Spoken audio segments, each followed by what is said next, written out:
Students, class 12th history से related हम अपने लेसन फर्स्ट के थर्ड वीडियो में कॉन्टैक्ट विथ डिस्टेंस लेंथ के बारे में स्टडी करेंगे कि हड़प्पन सिविलाइजेशन में जो ओवरसीज़ एरियाज़ थे वहाँ पे किस तरीके से उन्होंने कॉन्टैक्ट किया था। तो ये हमारा थर्ड वीडियो है। Recent archaeological finds suggest the copper was also probably brought from Oman. जो आर्कियोलॉजिस्ट थे उन्होंने ये बताया था कि कॉपर कहाँ से आया था, ओमान से आया था। On the south eastern tip of the Arabian peninsula, जो अरेबियन पेनिसुला के साउथ ईस्टर्न पार्ट पे ओमान था और वहाँ से कॉपर हड़प्पन सिविलाइजेशन में आया था। फिर नेक्स्ट हमारा आ जाता है ए डिस्टिंक्टिव टाइप ऑफ वेसल, एक अलग टाइप का ही वेसल यानी कि यूटेंसिल था। A large Harappan jar coated with A thick layer of black clay, एक बहुत बड़ा जार था और जो ब्लैक कलर की जो सॉइल थी उससे थिक लेयर में कोटेड था, यानी कि ब्लैक कलर के सॉइल का बना हुआ था। Has been found at Omani side, जो कहाँ से मिला है, ओमानी साइड से मिला है। Such thick coatings prevented percolation of the liquids. ये जो जार की जो थिक लेयर कोटिंग की गई थी ब्लैक क्ले से, वो इसलिए की गई थी ताकि लिक्विड्स लीक ना हो सके। एक बार वापस देख लेते हैं हम लोग ये अपने थर्ड वीडियो में। ए distinct type of vessel, it mean जो ओमानी सिटीज़ थी वहाँ से एक अलग टाइप के यूटेंसिल आया था।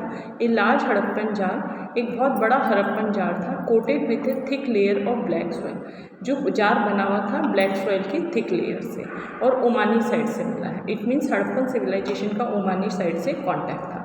Such thick coating prevent percolation of liquids, it means कि जो लिक्विड्स लीक ना हो पाए इसलिए ये थिक कोटिंग की गई थी।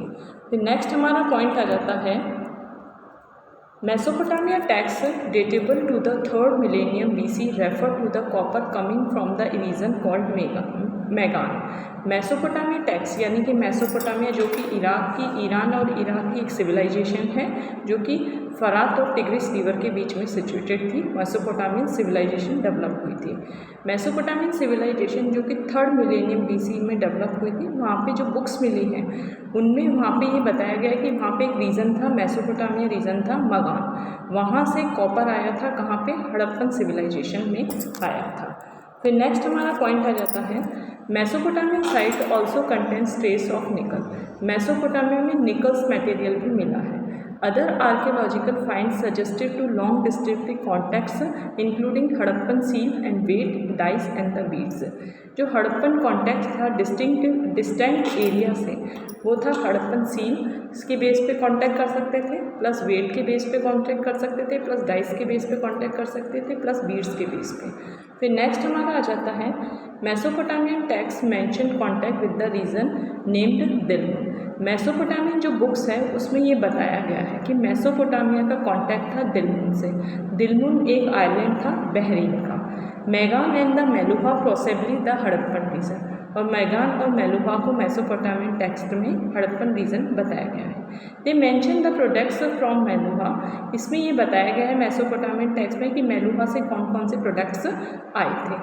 Carnelian, lapis lazuli and copper, gold and the variety of woods, ये सारे मेलुहा से आए थे हड़प्पन सिविलाइजेशन में। फिर नेक्स्ट हमारा पॉइंट आ जाता है communication with Oman.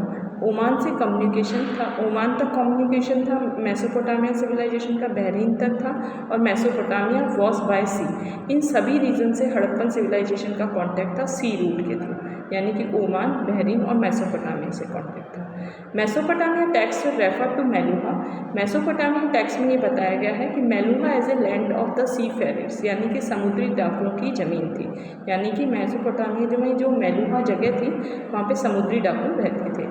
Besides we find depiction of ship and the boats on sea, और ये बताया गया है कि शिप्स और बोट्स के थ्रू पूरे को रूट को क्रॉस किया जाता था, ये सील्स पर डिपिक्ट किया गया है। फिर नेक्स्ट हमारा पॉइंट आ जाता है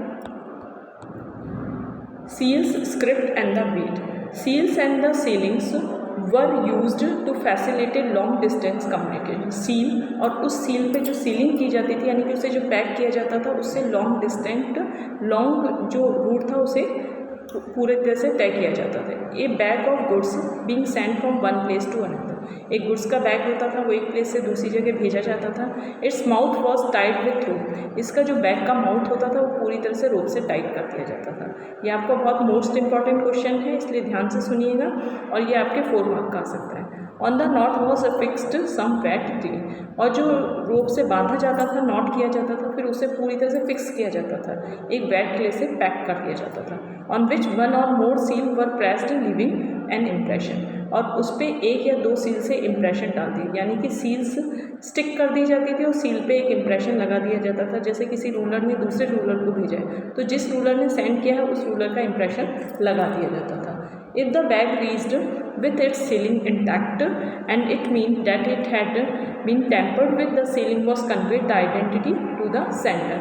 सीलिंग ये बताती थी कि किस सेंडर ने भेजा, कि भेजने वाले का नाम आइडेंटिफाई करती थी। An enigmatic script, it means अब हम मेसोपोटामियन स्क्रिप्ट के बारे में स्टडी करेंगे।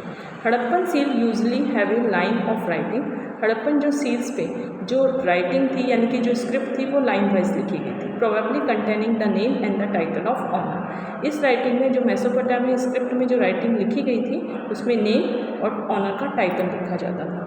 फिर most inscription are short, Mesopotamia में जो भी इंस्क्रिप्शन मिले हैं बहुत शॉर्ट फॉर्म में है। The longest containing about 26 sign, और सबसे लॉन्गेस्ट जो इंस्क्रिप्शन मिला है उसमें 26 साइन है। ऑल्दो ये आपसे 1 लाइन के क्वेश्चन में पूछ सकता है 26 साइन का, very happy. Although the script remains undeciphered to date, लेकिन जो स्क्रिप्ट मिली है जो उनमें डेट मेंशन नहीं है कि स्क्रिप्ट कितने सालों पुरानी है। It has just too many sign somewhere between 375 and the 400, it means कई प्लेसेस पे जो साइन मिले हैं वो 375 भी साइन मिले हैं लेकिन 400 साइन भी मिले हैं, लेकिन सबसे ज़्यादा लॉन्गेस्ट इंस्क्रिप्शन में साइन है 26 sign. It is apparent that the script was written, script लिखी जाती थी राइट टू लेफ्ट लिखी जाती थी। Seal show a wider spacing on the right and the cramping on the left, जो राइट से लिखी जाती थी राइट का जो प्लेस होता था वो वाइडर होता था और जो लेफ्ट का प्लेस होता था वो नैरो होता था, cramping it means narrow. The variety of objects on which writing has been formed, जिन ऑब्जेक्ट्स पे राइटिंग लिखी जाती थी यानी कि स्क्रिप्ट लिखी जाती थी वो ऑब्जेक्ट्स हैं seal, copper tools, rims of jar, copper, terracotta tablets, jewellery, bone rods, even and ancient sign board, इन सब पे मेसोपोटामियन स्क्रिप्ट्स लिखी जाती थी, ये वो ऑब्जेक्ट है।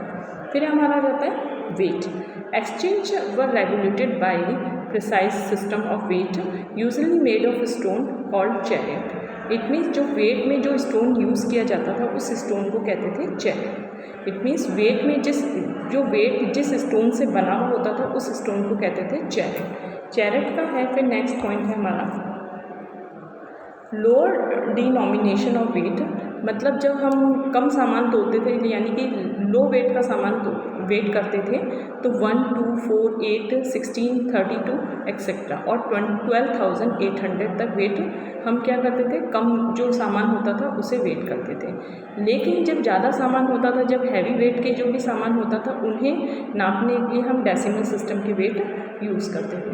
तो स्टूडेंट्स हमने अपने 3rd वीडियो में लेसन 1 स्टडी किया जो कि हिस्ट्री से रिलेटेड है, बुक 1 का पार्ट है, ये हमारा 3rd वीडियो है।